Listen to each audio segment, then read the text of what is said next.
getting level. They didn't look like they was going to get level, and yeah, you could see the difference in strength and depth when they're making the changes. It wasn't the same level of quality coming out of Liverpool. And where does it leave the pressure on Rafa Benitez? Massively on him. Again, this game and the fans would have been more of hope of getting a victory rather than belief. But going into the next 2 games now, there's genuine belief that we should be beating or getting something from Arsenal and beating Palace. Definitely beating Palace. I don't think it's going to be that easy, but you don't want to be going into Chelsea off the back of 3 defeats.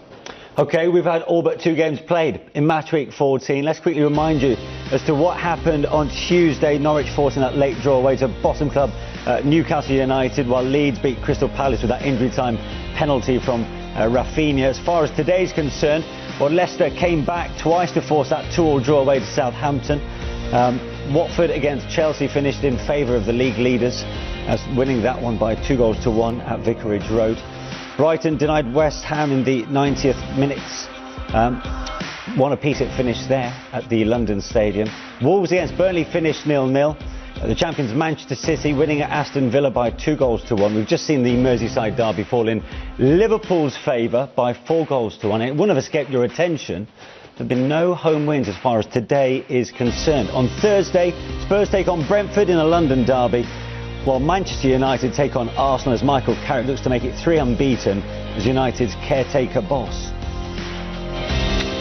Well, with the top 3 all winning, it's as you were at the top. Chelsea top with 33 points, 1 ahead of Manchester City, with Liverpool 2 points behind the leaders on 31. There's now a 7-point gap on West Ham in 4th. Arsenal in 5th, as I mentioned, go to Manchester United on Thursday. Brighton up a place after their late point to 7th, with Leicester up to 8th.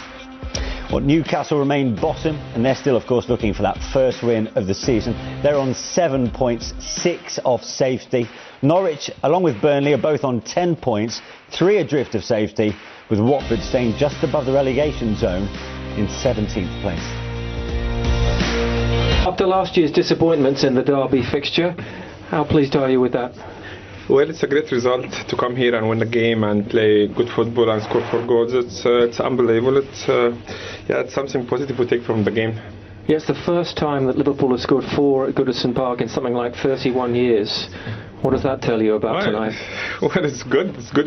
We won a game here 4-1 and won also Manchester 5. So it's that shows we're doing a good job in the league, and hopefully we'll continue like that.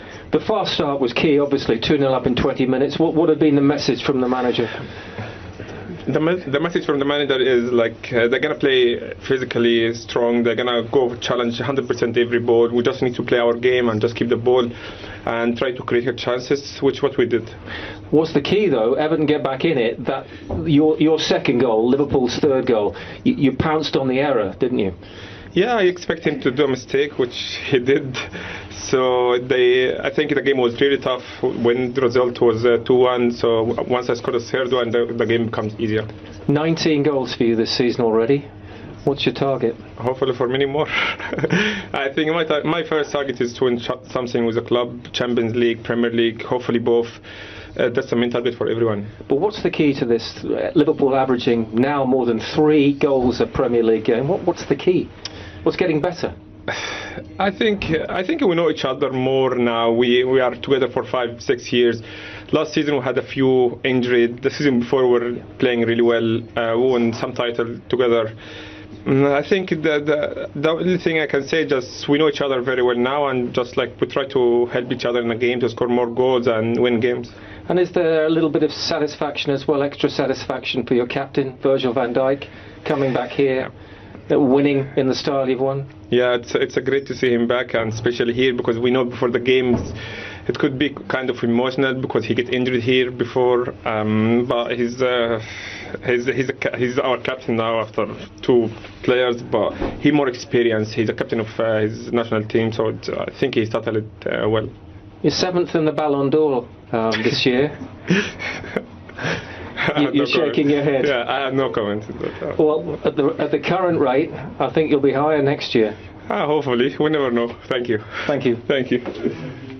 Mike, he's in the form of his life right now. Michael, what do you think? Is he proving people wrong after what happened in the Ballon d'Or yesterday?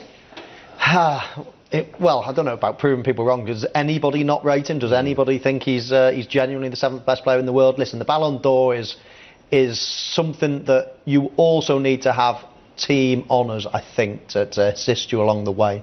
Egypt, I don't think... You would know. I would. Yeah, absolutely. Yeah. Liverpool didn't win the league last season. In fact, it was quite a stuttering title defence, really. They didn't win any cup competitions, got knocked out reasonably early in the Champions League. So it wasn't a good team performance, Season, let's right. say. You're going to struggle to win honours like that. If Mo Salah wins a big one, wins a Premier League, wins a Champions League this season, then you can bet your bottom dollar he's going to be higher than 7th, and he could possibly go and win it next season. Yeah. I tell you what, we can get reaction now straight from pitchside at Goodison Park. Liverpool fullback Andy Robertson joins us now from Merseyside. Andy, congratulations on the win today. You were at them from the off. Yeah, look, it was important we got a good start. We know they've been on a poor run of form, and they would have wanted to start fast, and I think they tried to do that, but I think our passing and we were finding the gaps, and we were the ones creating the chances, which was really good from our point of view. And luckily we got 2 early goals which set us on our way, but probably a lapse in concentration, and we give them an easy goal just before half time, and I think everything in the atmosphere in the stadium changed, and it was important that we went at half time and come out the second half and do the same again, and I think we've done that. Was that the message from Jurgen Klopp really before the game? Is that Everton, considering their poor form, are there for the taking? And no, not really. He was more putting us towards their threats and how good they can be, and we know what happens in derby games. We know that Everton can cause us problems, but today I think we found the gaps. Like I said, I think we found the strikers in the half space a lot, which meant that we could turn and go at their defence. And I think you seen that we were the ones creating the chances. It could have probably been a couple more before half time, and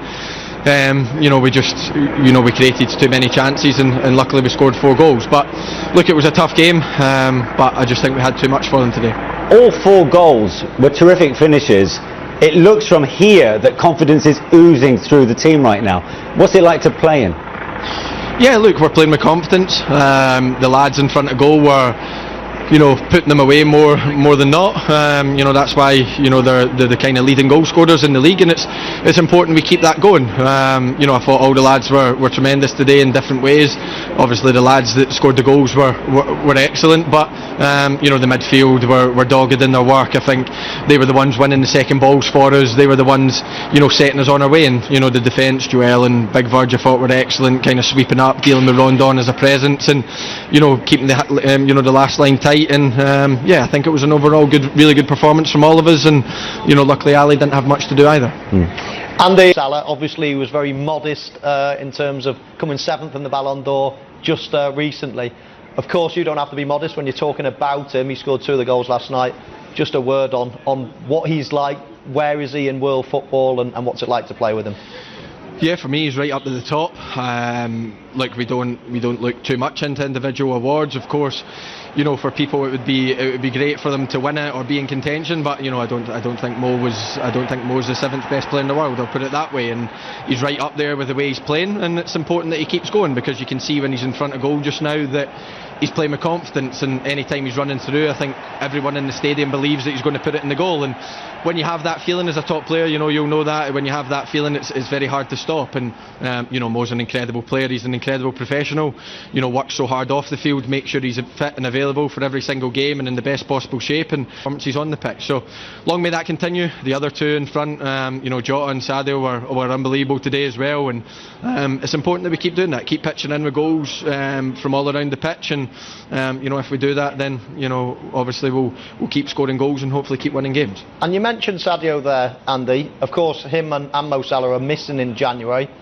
Concerns about that? Look, that's why we have depth in the squad. You see you know, you see people like, you know, Takumi coming on, who's, you know, probably been unlucky this season with the amount of game time he's got. He's been, you know, really good in training, really good in the games he's got. You know, Divock is always there, and you know he can always score. We've still got Bobby to come back, Harvey Elliott, people like that. So, look, of course, losing Sadio and Mo, you know, to the African Cup of Nations is always going to be a blow, and it's always it's always hard to lose two of your main men to. Minutes on the clock. Yeah, again, emphatic start from Liverpool. Yeah. Fully deserved to go ahead, 2 goals, and it could have been more at half-time. But yeah, they picked holes in Everton's defence and caused a lot of problems and created multiple chances. Were they nervous in the opening exchanges? Possibly, it did look that way. It looked like there wasn't a cohesion between them defensively or collectively throughout the team. We've seen then Gray misplacing a pass, and then the reaction's a bit slow, and again Mane running through, and there's a lot of gaps in the defence and in the team, and it didn't look like there was understanding of the structure and what was needed to contain Liverpool's attack early on in the game. But as the game went on, they got to grips with it, but still wasn't enough. One of the hallmarks of a couple of their goals was pouncing on mistakes made by Everton and punishing them. Both of them, of course, were quite similar for Mo Salah and the way he got his goals. Well, Liverpool can attack you in so many different ways. We've all seen the high press of theirs in recent seasons. They can win it and then they burst quickly forward. And they've got a midfield behind them that actually has the, you know, gives them the support. So, you know, they can score from set pieces, they can score team goals where they pass it through the line.